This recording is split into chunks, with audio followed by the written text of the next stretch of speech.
ಅಂತಾರ ತಿರು ಅಂತಾರ ತಿನ್ನಕ್ಕಾಗಲ್ಲ. ಎಲ್ಲರೂ ಪಿ ಯು ಸಿ ಇದ್ದೀರಿ, ಪಿ ಯು ಸಿ ಅಂದ ತಕ್ಷಣ ಡಿಗ್ರಿ ಮಾಡ್ತೀರಿ, ಡಿಗ್ರಿ ಆದ ತಕ್ಷಣ ಮತ್ತೆ ಸೀಟ್ ಓದ್ತೀರಿ, ನೋಟಿಫಿಕೇಶನ್ ಆದ್ರೆ ಏನು ಸೀಟ್ ಓದ್ತೀರಿ. ಹಾಗಾಗಿ ಅದರ ಮಾಹಿತಿಗಳ ಸಲುವಾಗಿ ಅಖಿಲ ಕರ್ನಾಟಕ ರಾಜ್ಯ ವಿದ್ಯಾರ್ಥಿ ಸಂಘದ ಅಧ್ಯಕ್ಷರಾಗಿರ್ತಕ್ಕಂಥ ಕಾಂತ್ ಕುಮಾರ್ ಸರ್ ಅವರು ಇವತ್ತು ನಮ್ಮನ್ನು ಉದ್ದೇಶಿಸಿ ಮಾತಾಡಕ್ ಬಂದಾರ. ಕೇಳಿ ಸರ್.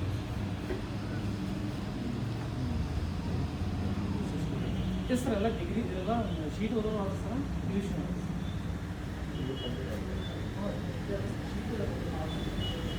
ನೀವು ಎಷ್ಟು ಜನ ನೀವು ಡಿಗ್ರಿ ಕಂಪ್ಲೀಟ್ ಆಗಿರೋದು ಇಲ್ಲ ಡಿಗ್ರಿ ಮಾಡ್ತಾ ಇರೋದು?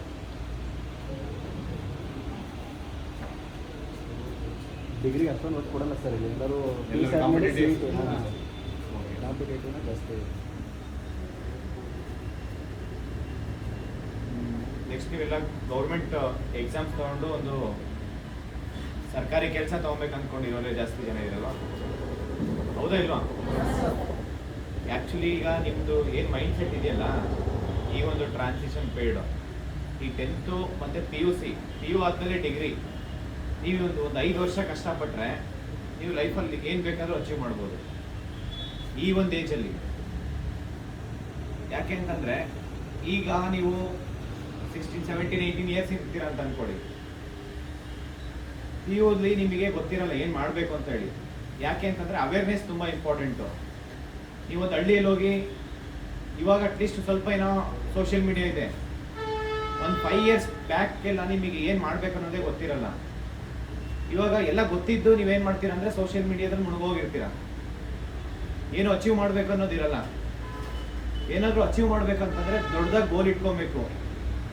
ನೀವು ಹಳ್ಳಿ ಕಡೆ ಎಲ್ಲ ಏನು ಮಾಡ್ತಾರಂತಂದರೆ ಬರೀ ಆರ್ಟ್ಸು ಕಾಮರ್ಸು, ಸೈನ್ಸ್ ಅಂತಂದರೆ ಏನೋ ಅದು ಒಂಥರ ದುಶ್ಮನ್ ಥರ ನೋಡ್ತಿರೋದನ್ನು.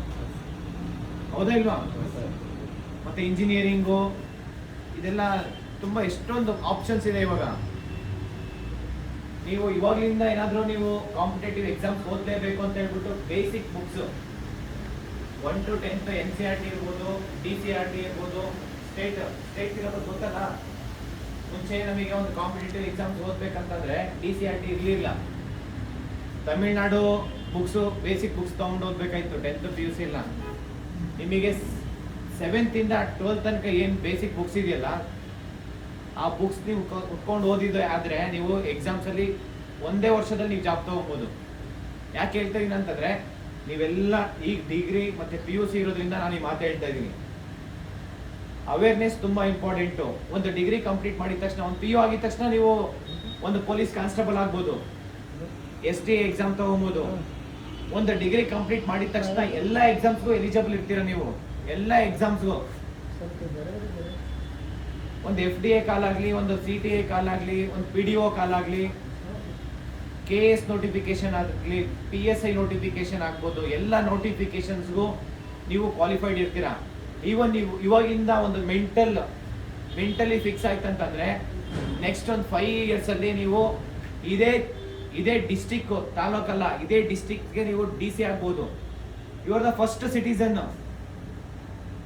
ಸಿಟಿಸನ್ ಯಾರಂತಂದ್ರೆ DC ಒಂದು ಡಿಸ್ಟಿಕ್ಗೆ. ನೀವು ಅದಾಗ್ಬೋದು. ನಿಮ್ಮಲ್ಲಿ ಆ ಕೇಪಬಿಲಿಟಿ ಬೆಳೆಸ್ಕೊಂಡು ಹೋಗ್ಬೇಕು. ನಿಮ್ಮಲ್ಲಿ ಏನಂತಂದ್ರೆ ಅವೇರ್ನೆಸ್, ಒಂದು ಕನ್ಸಿಸ್ಟೆನ್ಸಿ ಮೇಂಟೈನ್ ಮಾಡಬೇಕು.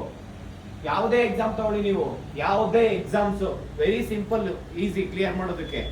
ಒಂದು ಪ್ರೀವಿಯಸ್ ಇಯರ್ ಕ್ವಶನ್ ಪೇಪರು, ಎರಡನೇದು ಸಿಲೆಬಸ್ಸು. ಇವೆರಡನ್ನ ಮಲ್ಟಿಪಲ್ ಟೈಮ್ ನೋಡಿಕೊಂಡು ನೀವು ನೀಟಾಗಿ ಓದ್ಕೊಂಬಂದ್ರೆ ಸಾಕು. ನಿಮಗೆ ಯಾರಾದರೂ ಒಬ್ರು ಗುರುಗಳು ಬೇಕಷ್ಟೇ. ಅಂದರೆ ಒಂದು ಕೋಚಿಂಗ್ ಇನ್ಸ್ಟಿಟ್ಯೂಟು ಇಲ್ಲ. ಈಗಂತ ಅಂದರೆ ನಿಮಗೆ ಗೊತ್ತಿದೆ, ಎಷ್ಟೋ ಜನ ನೀವು ಲೈವ್ ಹೋಗ್ತಿದ್ದೀರ ಅಂತ ಅನ್ಕೋತೀನಿ. ಸರ್ ಲೈವ್ ಇಲ್ಲ ಸರ್ ಮಾಡ್ತಾರೆ. ನೋಡಿ, ಎಲ್ಲ ಆಪ್ಷನ್ಸ್ ಇರುತ್ತೆ ನಿಮಗೆ, ಎಲ್ಲ ಮೆಟೀರಿಯಲ್ಸ್ ಇರುತ್ತೆ ಇವತ್ತು. ಹಂಗಾಗಿ ನೀವು ನೆಕ್ಸ್ಟ್ ಒಂದು 5 years ಫುಲ್ ಎಫರ್ಟ್ಸ್ ಹಾಕಿ. ನೀವು ನೆಕ್ಸ್ಟ್ 50 years ನಿಮ್ಮ ಲೈಫ್ ಹೆಂಗಿರುತ್ತಂತಂದರೆ ನೀವು ಇಮ್ಯಾಜಿನ್ ಮಾಡೋಕ್ಕಾಗಲ್ಲ. 5 years ನೀವು ಡೈವರ್ಟ್ ಆಗ್ತೀರಾ. ತುಂಬ ಸೀರಿಯಸ್ ಆಗಿ ಫೋಕಸ್ ಮಾಡಿ. 100% ನೀವು ಒಂದು DC ಆಗ್ಬೋದು, ತಹಸೀಲ್ದಾರ್ ಆಗ್ಬೋದು, AC ಆಗ್ಬೋದು, DO SP ಆಗ್ಬೋದು, SP ಆಗ್ಬೋದು, ಕಮಿಷನರ್ ಆಗ್ಬೋದು, ಒಂದು ಕಮರ್ಷಿಯಲ್ ಟ್ಯಾಕ್ಸ್ ಇನ್ಸ್ಪೆಕ್ಟರ್ ಆಗ್ಬೋದು. ಎಷ್ಟೊಂದು ಆಪ್ಷನ್ ಇದೆ ಗೌರ್ಮೆಂಟ್ ಜಾಬಲ್ಲಿ. ಅದರಲ್ಲಿ ನೀವೇನಾದರೂ ಇಂಜಿನಿಯರಿಂಗ್ ಮಾಡಿಕೊಂಡ್ರೆ JEE, AEE, ಗೌರ್ಮೆಂಟ್ ಅಲ್ಲಿ ಸಾಕಷ್ಟು ರೆಕ್ರೂಟ್ಮೆಂಟ್ ಆಗುತ್ತೆ. ಒಂದು ಎರಡನೇದೇನಪ್ಪಾ ಅಂತಂದ್ರೆ ನೀವು ಸಿಲೆಬಸ್ ನೋಡ್ಬೇಕು, ಯಾವ ಎಕ್ಸಾಮ್ಸ್ಗೆ ಏನ್ ಸಿಲೆಬಸ್, ಕ್ವಶನ್ ಪೇಪರ್ ಯಾವ ಪ್ಯಾಟರ್ನ್ ಬರುತ್ತೆ ಅನ್ನೋದು. ಈಗ ನಾವು ಬಂದಿರೋ ಉದ್ದೇಶ ಇಲ್ಲಿ ಕರ್ನಾಟಕದಲ್ಲಿ ಲಾಸ್ಟ್ 5 to 6 years ಯಾವ್ದು ರೆಕ್ರೂಟ್ಮೆಂಟ್ ಆಗಿಲ್ಲ. ಸರ್ಕಾರ ಬಂದು ಸುಮಾರು 3 ವರ್ಷ ಆಯ್ತು. ನಮ್ಮ ರಾಜ್ಯದಲ್ಲಿ 43 ಇಲಾಖೆ ಇದಾವೆ. ಬೇರೆ ಬೇರೆ ಇಲಾಖೆಯಿಂದ 2,84,000 ಖಾಲಿ ಹುದ್ದೆಗಳಿದಾವೆ. ಅದನ್ನ ಭರ್ತಿ ಮಾಡಿ ಅಂತ ಹೇಳ್ಬಿಟ್ಟು ರಾಜ್ಯದಲ್ಲಿ ಪ್ರತಿಯೊಂದು ಜಿಲ್ಲೆ ಮತ್ತೆ ತಾಲೂಕಿಗೆ ಪ್ರವಾಸ ಮಾಡ್ತಾ ಇದೀವಿ. ಸರ್ಕಾರಕ್ಕೆ 15 ದಿನ ಗಡುವು ಕೊಟ್ಟಿದೀವಿ. 15 ದಿನದಲ್ಲಿ ರೆಕ್ರೂಟ್ಮೆಂಟ್ ಮಾಡಿಲ್ಲ ಅಂತಂದ್ರೆ ಪ್ರತಿಯೊಂದು ಜಿಲ್ಲೆಯಲ್ಲೂ ಪ್ರತಿಯೊಂದು ತಾಲೂಕಲ್ಲೂ ಒಂದು ಪ್ರತಿಭಟನೆ ಮಾಡ್ಬೇಕು ಅನ್ಕೊಂಡಿದೀವಿ. ಇವತ್ತು ನಿಮ್ಮ ಸೀನಿಯರ್ಸ್ ಏನು ಓದ್ತಾ ಇದ್ದಾರೆ ಕಾಂಪಿಟೇಟಿವ್ ಎಕ್ಸಾಮ್ಸ್ಗೆ, ಅವರಿಗೆ ನೀವು ಸಪೋರ್ಟಿವ್ ಆಗಿ ನಿಂತ್ಕೊಬೇಕು. ಯಾಕೆಂದ್ರೆ ನೀವೆಲ್ಲ ಒಂದೇ ಫ್ಯಾಮಿಲಿ. ಈಗ ಕಾಂಪಿಟೇಟಿವ್ ಆಸ್ಪಿರೆಂಟ್ಸ್ಗೆ ಇವತ್ತೆಲ್ಲ ನಾಳೆ ನೀವು ಬಂದೇ ಬರ್ತೀರಾ. ಕಾಂಪಿಟೇಟಿವ್ ಎಕ್ಸಾಮ್ಸ್ ತಗೊಬೇಕಂತಂದ್ರೆ ಈಗ ಅವ್ರಿಗೆ ಅನ್ಯಾಯ ಆಗ್ತಾ ಇದೆ ಅಂದ್ರೆ ನೀವು ನಾಳೆ ಅನ್ಯಾಯ ಆಗುತ್ತೆ. ಇವತ್ತು ಎಲ್ಲರೂ ಒಟ್ಟಾಗಿ ಪ್ರಶ್ನೆ ಮಾಡಿ ಸರ್ಕಾರದಲ್ಲಿ ಏನು ಖಾಲಿ ಹುದ್ದೆ ಇದಾವೆ ಅದಷ್ಟನ್ನು ರೆಕ್ರೂಟ್ಮೆಂಟ್ ಮಾಡೋದಕ್ಕೋಸ್ಕರ ನಾವು ಪ್ರತಿಭಟನೆ ಮಾಡ್ತಾ ಇದೀವಿ. ಸಾಕಷ್ಟು ಇಲ್ಲಿವರೆಗೂ ನಾವೇನೇನು ಪ್ರತಿಭಟನೆ ಮಾಡಿದೀವಿ, ಏನೇನು ಹೋರಾಟ ಮಾಡಿದೀವಿ ಅಷ್ಟನ್ನು ನಾವು ನ್ಯಾಯ ಪಡ್ಕೊಂಡಿದೀವಿ. ಲಕ್ಷಾಂತರ ಸ್ಟೂಡೆಂಟ್ಸ್ಗೆ ಒಳ್ಳೇದಾಗಿದೆ ಅದರಿಂದ. ಅದೇ ರೀತಿ ನೀವು ಮುಂದೆ ಏನು ನೀವು ಕಾಂಪಿಟೇಟಿವ್ ಎಕ್ಸಾಮ್ಸ್ ಓದಕ್ಕೆ ಬರ್ತಿದ್ದೀರಾ ಅದರಲ್ಲಿ ಒಂದು ಅವೇರ್ನೆಸ್ ತಿಳ್ಕೊಳ್ಳಿ. ನೀವು ಒಂದು ಕಂಫರ್ಟ್ ಝೋನಿಂದ ಆಚೆ ಬಂದು ಸರ್ಕಾರ ಆಗಿರ್ಬೋದು ಯಾರೇ ತಪ್ಪು ಮಾಡಿದ್ರು ಅವರಿಗೆ ಪ್ರಶ್ನೆ ಮಾಡೋ ಅಂತ ಒಂದು ಕೆಪಾಸಿಟಿ ನೀವು ಬೆಳೆಸ್ಕೊಬೇಕು. ಯಾಕೆ ಅಂತಂದ್ರೆ ಅದು ಬಾಬಾ ಸಾಹೇಬ್ ಅಂಬೇಡ್ಕರ್ ಅವರು ಸಂವಿಧಾನದಲ್ಲಿ ಕೊಟ್ಟಿರುವ ಒಂದು ಆಸ್ತಿ ಅಂತ ಅನ್ಬೋದು. ಅದನ್ನ ನಿಮಗೆ ಶಿಕ್ಷಣ ಅನ್ನೋದು ಅದೊಂಥರ ಆಸ್ತಿ. ಅದು ನಿಮ್ಗೆ 100 ಎಕರೆ ಜಮೀನಿದ್ರು ಅದು ಉಪಯೋಗಕ್ಕೆ ಬರಲ್ಲ. ನಿಮ್ ತಲೆಯಲ್ಲಿ ಎಷ್ಟು ನಾಲೆಡ್ಜ್ ಇದೆ ಅದು ತುಂಬಾ ಇಂಪಾರ್ಟೆಂಟು.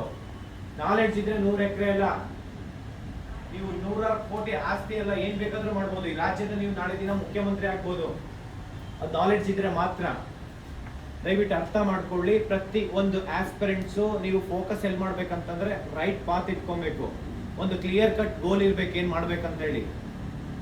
ಹಂಗಾಗಿ ಎಲ್ಲಾ ಸ್ಟೂಡೆಂಟ್ಸ್ ಪರವಾಗಿ ಕೇಳ್ಕೊಂತೀನಿ, ಇಲ್ಲಿ ಸಿಂದಗಿಯಲ್ಲಿ ಒಂದು ದೊಡ್ಡ ಮಟ್ಟಕ್ಕೆ ಹೋರಾಟ ಮಾಡ್ಬೇಕಂತ ಅನ್ಕೊಂಡಿದೀವಿ. ಅದನ್ನ ಆ ಹೋರಾಟ ಮಾಡ್ಬೇಕಾದ್ರೆ ನೀವೆಲ್ಲರೂ ಭಾಗವಹಿಸ್ಬೇಕು. ಬರ್ತೀರಲ್ವಾ? ಜೋರಾಗಿ ಹೇಳ್ಬೇಕು ಅದನ್ನ. ಮತ್ತೆ ಏನೇ ಡೌಟ್ಸ್ ಇದ್ರೆ 100% ನಮ್ಮ ಅಕ್ಸಾ ಅಫಿಷಿಯಲ್ ಟೆಲಿಗ್ರಾಮ್ ಇದೆ, ಅದರಲ್ಲಿ ಅಡ್ಮಿನ್ಸ್ ಇರ್ತಾರೆ.